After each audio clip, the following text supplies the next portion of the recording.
오늘 말씀은 고린도후서 7장입니다. 근심 속에서 성장함이라는 주제로 말씀을 전하겠습니다. 고린도전서는 고린도 교회가 가지고 있던 여러 가지 문제들을 바로잡기 위해 기록이 되었습니다. 반면 고린도후서는 바울에게 좋지 못한 감정을 가진 자들과 바울의 진정성을 무시하고 왜곡, 비난, 조롱하는 자들을 위해 기록되었죠. 바울은 고린도후서를 기록하면서 고린도 교회를 방문하려 했던 계획을 철회하고 대신 디도에게 편지를 보냅니다. 그 편지를 눈물의 편지, 준엄한 편지, 근심케 한 편지라고 부릅니다. 바울은 이 편지를 디도를 통해 보냈습니다. 그런데 디도가 예상했던 시간에 돌아오지 않자 근심했던 장면이 이전 장에 나왔습니다. 2장 13절 내가 내 형제 디도를 만나지 못하므로 내 심령이 편하지 못하여 그들을 작별하고 마게도냐로 갔노라. 디도가 돌아와야 고린도 교회의 여러 상황을 알 수 있었겠죠. 뿐만 아니라 당시 예루살렘 교회가 기근으로 어려움에 처했는데 고린도 교회가 헌금을 디도를 통해 보냈습니다. 이런 중차대한 일을 맡았던 디도가 돌아오지 않자 바울의 마음은 애탈 수밖에 없었겠죠. 그러한 내용들이 오늘 본문과 연결이 됩니다. 본문 6절 그러나 낙심한 자들을 위로하시는 하나님이 디도가 오므로 우리를 위로하셨으니 바울에게 디도가 왔다는 사실만으로도 기쁨이었지만 디도가 가져온 소식은 그를 더욱 기쁘게 했습니다. 디도가 고린도 교회를 방문할 때 원하지 않는 결과가 나타날까봐 바울이나 디도나 근심했던 것은 사실입니다. 그렇지만 고린도 교회는 디도를 힘써 환대했습니다. 13절 이로 인하여 우리가 위로를 받았고 우리의 받은 위로 위에 디도의 기쁨으로 우리가 더욱 많이 기뻐함은 그의 마음이 너희 무리로 말미암아 안심함을 얻었습니다. 환대하는 고린도 교인들로 인해 디도의 마음이 평안을 얻었다라는 것입니다. 그리고 더욱 기쁜 소식은 고린도 교인들이 바울에 대한 애정을 여전히 가지고 있었다는 것입니다. 그들은 여전히 바울을 보고 싶어 했고 화목하기를 사모하고 있었습니다. 또한 바울을 실망시켰던 행실에 대해 회개를 했고 이전처럼 바울을 따르겠다는 소식까지 전해온 것입니다. 디도가 늦게 와서 잠깐 걱정했지만 디도로 인해 받은 기쁨은 모든 걱정을 뛰어넘었습니다. 그러한 바울의 마음이 본문에 잘 나타납니다. 9절 내가 지금 기뻐함은 너희로 근심하게 한 까닭이 아니요 도리어 너희가 근심함으로 회개함에 이른 까닭이라. 너희가 하나님의 뜻대로 근심하게 된 것은 우리에게서 아무 해도 받지 않게 하려 함이라. 바울이 보낸 눈물의 편지, 준엄한 편지는 틀림없이 고린도 교인들로 하여금 근심하게 했을 것입니다. 그러나 그러한 근심이 그들의 심령에 회개를 불러일으켰기에 오히려 이것이 기쁨이 되었다고 합니다. 이런 근심을 우리는 회개에 이르는 근심이라고 하죠. 근심 가운데 가장 좋은 근심이라고 하겠습니다.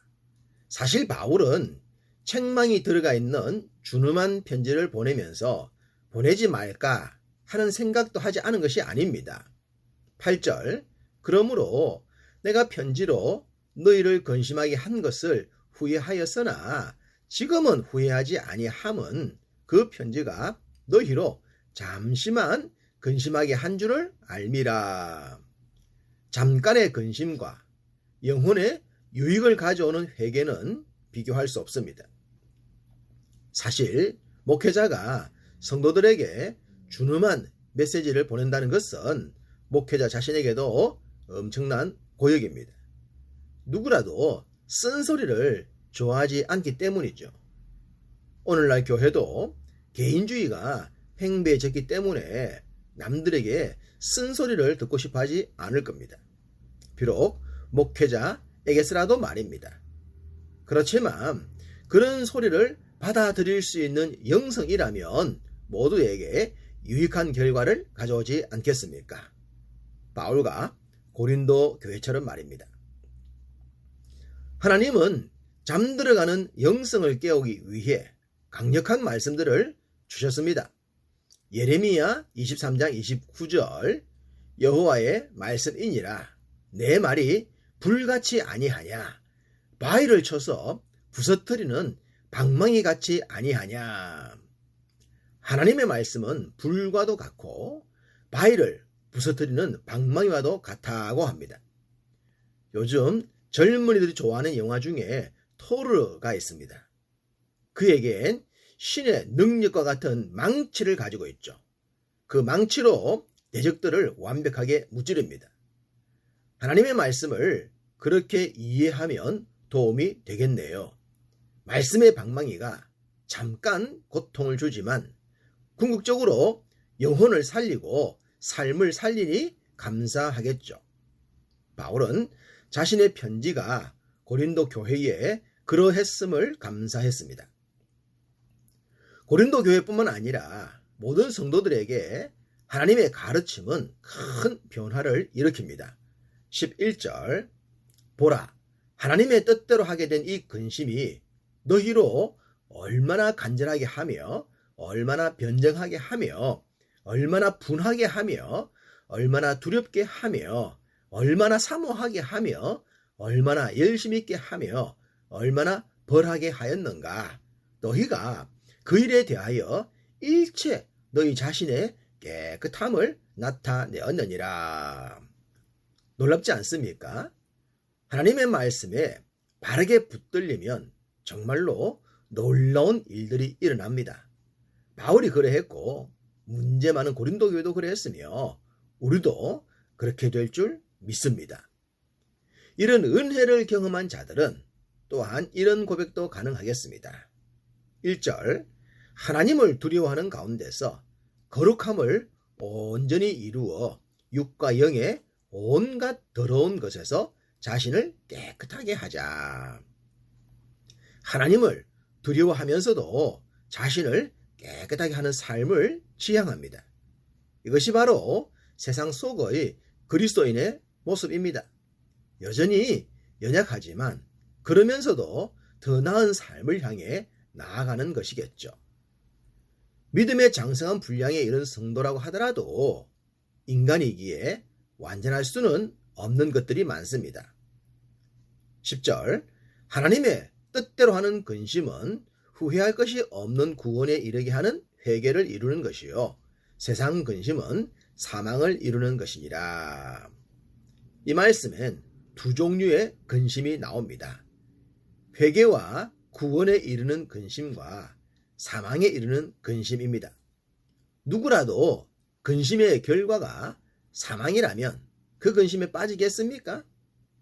그런데 우리가 살아가는 삶엔 이런 근심이 많습니다. 또한 그런 근심에 자신이 빠진 줄도 모르는 자들도 있겠죠. 그에 반해 근심의 결과가 구원이라면, 생명이라면, 축복이라면 근심해 볼만 하지 않겠습니까? 믿음 생활 중 말씀으로 인해 근심하게 될 때 좋은 결과가 있음이 믿어지기를 축복합니다. 오늘 본문엔 바울과 고린도 교회 성도 그리고 디도가 등장합니다. 각자 다른 위치에 있었지만 궁극적으로 하나님의 기쁨을 만들어 내었습니다. 우리의 모습이나 섬기는 교회의 모습도 그러하지 않겠습니까? 가르치는 자와 가르침을 받는 자, 그리고 그 중간에서 도우미의 역할을 하는 자들이 있습니다. 그들 모두가 각자의 위치에서 성실하게 말씀 준행자가 될 때 때론 근심과 걱정이 있더라도 좋은 열매를 거두게 될 것입니다. 코로나로 인해 많은 어려움이 우리 모두들에게 있습니다. 그렇지만 그런 환경적인 문제들로 인해 우리의 믿음에 상처가 생기지 않도록 합시다. 그럴수록 더욱 간절해져서 결론적으로 좋은 열매 거뒀으면 합니다. 오늘 하루도 여러분 모두가 주 안에서 말씀과 적합한 삶을 사셔서 귀한 열매 풍성히 맺으시기를 주님의 이름으로 축복합니다.